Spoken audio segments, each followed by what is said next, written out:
Chapter 8. The City of Tharna. The streets of Tharna were crowded, yet strangely silent. The gate had been open, and though I had been carefully scrutinized by its guards, tall spearmen in blue helmets, no one had objected to my entry. It must be as I had heard that the streets of Tharna were open to all men who came in peace, whatever their city. Curiously, I examined the crowds, all seemingly bent about their business, yet strangely tight-lipped, subdued, much different from the normal bustling throngs of a Gorean city. Most of the male citizens wore gray tunics, perhaps indicative of their superiority to pleasure, their determination to be serious and responsible, to be worthy scions of that industrious and most sober of cities. On the whole, they seemed to me pale and depressed, but I was confident they could accomplish what they set their minds to, that they might succeed in tasks which the average Korean male, in his impatience and lightness of heart, would simply abandon as distasteful or not worth effort. For the average Korean male, it must be admitted, tends to regard the joys of life somewhat more highly than its duties. On the shoulders of their gray tunics, only a small band of color indicated caste.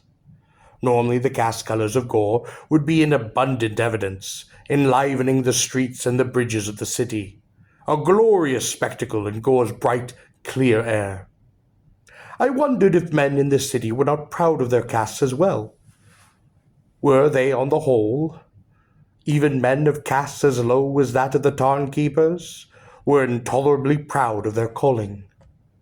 For who else could raise and train those monstrous birds of prey? I suppose even Zosk, the woodsman, was proud in the knowledge that he, with his great broad-headed axe, could fell a tree in a single blow, and that perhaps not even an Ubar could do as much.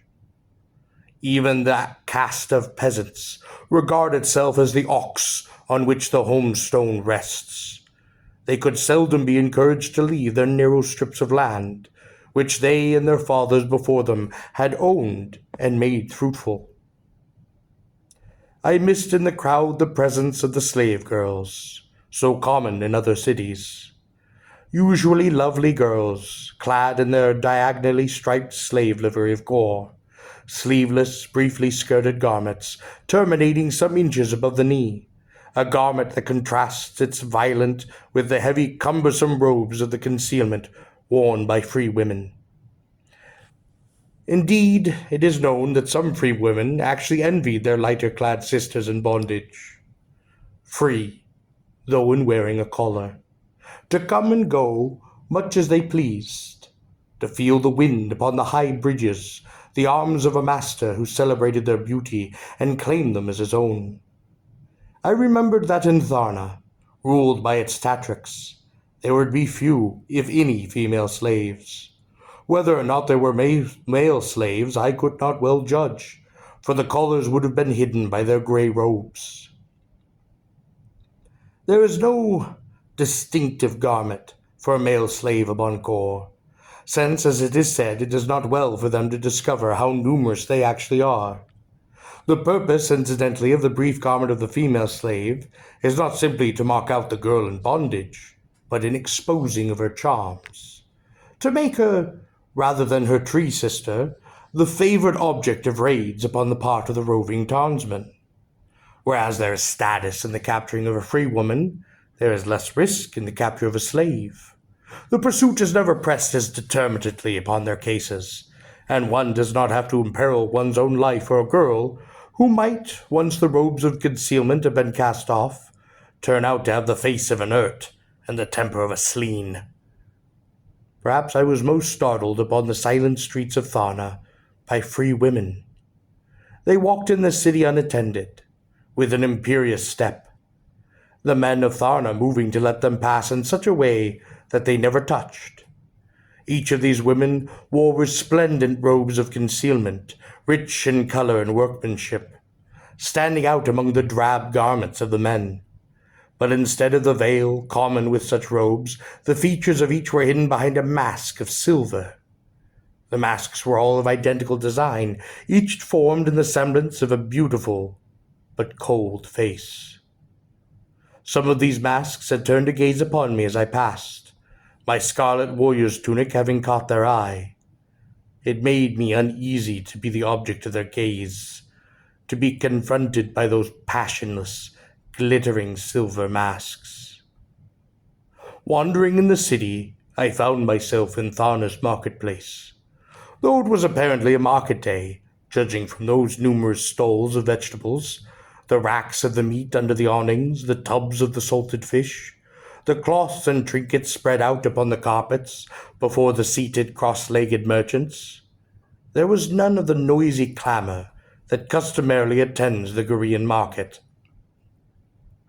I missed that shrill, indomitable call of the vendor, each different, the good-natured banter of friends in the marketplace, exchanging gossip and dinner invitations, and the shouts of the burly porters threading their way through the tumult, the cries of children escaping from their tutors and playing tag among the stalls, the laughter of the veiled girls, teasing and being teased by the young men, girls purportedly on errands for their families, yet somehow finding the time to taunt the young swains of the city, if only by a flash of their dark eyes, and perhaps too casual an adjustment of the veil. Though on Gor, the free maiden is by custom expected to see her future companion only after her parents have selected him, it is common knowledge that he is often a youth that she has met in the marketplace. He who speaks for her hand, especially if she is of low caste, is seldom unknown to her, though the parents and the young people as well solemnly act as though this were the case. The same maiden whom her father must harshly order into the presence of her suitor, the same shy girl who her parents approvingly note, finds herself delicately unable to raise her eyes in his presence, is probably the same girl who slapped him with a fish yesterday and hurled such a stream of invective upon him that his ears still smart, and all because he accidentally happened to be looking in her direction when an unpredictable wind had, in spite of her best efforts, temporarily disarranged the folds of the veil. But this market was not like other markets I had known on Gor. This was simply a drab place in which to buy food or exchange goods. Even the bargaining that went on, for there were no fixed prices in Gorean market, seemed dreary, grim, lacking the zest and the rivalry of other markets I had seen. The glorious explicatives and superlative insults traded between buyer and seller, with such incomparable style and gusto. Indeed, upon occasion in other markets, a buyer who had succeeded in winning the haggling would bestow 5 times as many coins upon the seller as he agreed to pay, humiliating him with a smug, "because I wish to pay you what it's worth." Then, if the seller is sufficiently outraged, he may give back the buyer the coins, including most of those he had agreed to pay, saying with mock contraction, "I do not wish to cheat you." Another round of insults occur. Eventually, both parties satisfied, some compromise having been reached, transaction is concluded. Buyer and seller part, each convinced that he has had by far the best part of the bargain. In this market, on the other hand, a steward could simply approach a vendor, point to some article, hold up a number of fingers, and the vendor would then hold up a higher number, sometimes bending his finger at the knuckle to indicate a fraction of the unit value, which would be presumably a copper tarn disc. The steward might then improve his offer or prepare to depart. The vendor would either then let him go or lower his price by expressionlessly lifting fingers. When either party called off the bargaining, his fist closed. If a sale had been made, the steward would take a number of perceived coins, threaded upon a string hung about his left shoulder, hand them to the vendor, pick up his article, and depart. When words were exchanged, they were whispered and quite curt. As I left the marketplace, I noted two men, furtive, round-shouldered in their nondescript grey robes. They followed me. Their faces were concealed in the folds of their garments, which had been drawn over their heads in the manner of a hood. These were spies, I thought. It was an intelligent precaution for Tharna to take, to keep an eye upon a stranger, lest her hospitality be abused. I made no effort to elude their surveillance, for that might perhaps have been interpreted as a breach of etiquette upon my part, perhaps even a confession of some villainous intention. Besides, as they did know that I knew they followed me, this gave me a small advantage in the matter. It was possible, of course, that they were merely curious. After all, how many scarlet-clad warriors appeared from day to day in the drab streets of Tharna?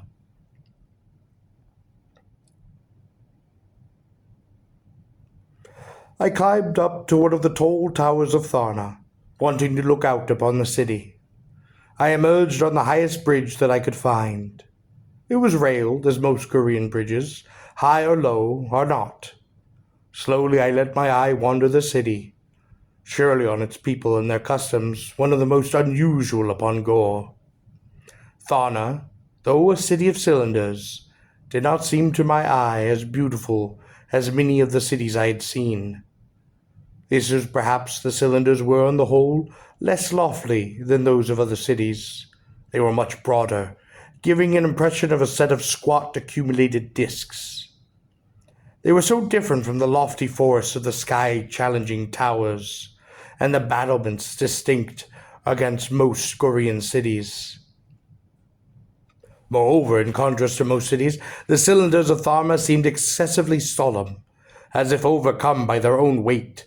They were scarcely distinguishable from one another, an aggregate of greys and browns, so different from the thousand gay colors that gleamed in most cities, where each cylinder in towering splendor lodged its claim to be the bravest and most beautiful of all. Even the horizontal plains about Tharna, marked by the occasional outcropping of weathered boulder, seemed to be gray, rather cold, gloomy, perhaps even sad. Tharna was not a city to lift the heart of man, yet I knew that this city was, from my point of view, one of the most enlightened and the most civilized upon Gor. In spite of this conviction, and incomprehensibly, I found myself depressed by Tharna, and I wondered if it, in its way, were not somehow subtly more barbaric, more harsh, and less human than its ruder, less noble, and more beautiful sisters. I determined that I should try to secure a tarn and proceed as quick as possible to the Sadr Mountains to keep my appointment with the priest kings. "Stranger," said a voice, and I turned. One of the two nondescript men who had been following me had approached. His face was still concealed in the folds of his robe, and with one hand he held the folds together, lest the wind should lift the cloth and reveal his face, and with the other hand he clutched the rail upon the bridge, as if uncomfortable, uneasy about the height. A slight rain began to fall. "Tall," I said to the man, lifting my arm in the common Korean greeting. "Tall," he responded, not taking his arm from the rail. He approached more closely than I liked. "You are a stranger in this city?" "Yes." "Who are you, stranger?" "Man of no city, whose name is Tall." I wanted no more of the havoc I had wreaked earlier by the mere mentioning of the name of Koroba. "What is your business in Tharna?" he asked. "I should like to obtain a tarn," I said, "for a long journey I have in mind." I had answered him rather directly. I assumed him to be a spy, charged with learning my reason for visiting Tharna. I scorned to conceal this reason, though the object of my journey I reserved to myself, that I was determined to reach the Sadar Mountains he need not know, and that I had business with the priest kings. was not his concern. Tarn is expensive, he said. I know. Have you money? No. How then do you propose to obtain your Tarn? I am not an outlaw, though I wear no insignia upon tunic or shield. Oh, of course not, he said quickly. There is no place in Tharna for outlaws. We are hard-working, honest folk. I could see that he did not believe me. Somehow I did not believe him either. For no good reason, I began to dislike him. With both hands, I reached to his hood, and I jerked it from his face. He snatched at the cloth, replaced it quickly. I had caught a glimpse of a shallow face, with skin like a dried lemon, and pale blue eyes. His comrade, who had been furtively peering about, started forward and then stopped. The shallow-faced man, clutching the hood to his face, twisted his head to the left and the right to see if anyone else might be near, if anyone might have observed. I like to see to whom I speak, I said. Of course, said the man, ingratiatingly, a bit unsteady, drawing the hood even more closely about his features. You want to obtain a tarn. Can you help me? He could not, so I decided to terminate the interview. Wait, said the man. I was interested. We can help you obtain not only a tarn, said the man, but 1,000 golden tarn discs and provisions for as lengthy a journey as you might wish. I am not an assassin, I said. Since the siege of Ar, when Parkour, master assassin, had violated the limits of his caste and had presumed, in contradiction to the traditions of Gor, to lead a horde upon a city, intending to make himself Ubar, the caste of assassins began to live as hated hunted men, no longer esteemed mercenaries whose services were sought by cities, and as often by factions within the cities. Now many assassins roamed Gor, fearing to wear their somber black tunic of the caste, disguised as members of other castes, not infrequently as warriors. I am not an assassin, I repeated. Of course not, said the man. The caste of assassins no longer exists. I doubted that. But are you not intrigued, stranger? Asked the man, his pale eyes squinting up at me through the folds of his grey robe. Why the offer of a tarn, gold, and provisions? What must I do to earn this? I asked. You need kill no one, said the man. What then? You are bold and strong, he said. What must I do? I asked. You have undoubtedly had experience in affairs of this sort, suggested the man. What would you have me do? I demanded. Carry off a woman, he said. The light drizzle of rain, almost a grey mist, matching the miserable solemnity of Tharna, had not abated, and had by now soaked through into my garments. The wind, which I had not noticed before now, seemed cold. What woman? I asked. Just one, said he. One who is Lara? I asked.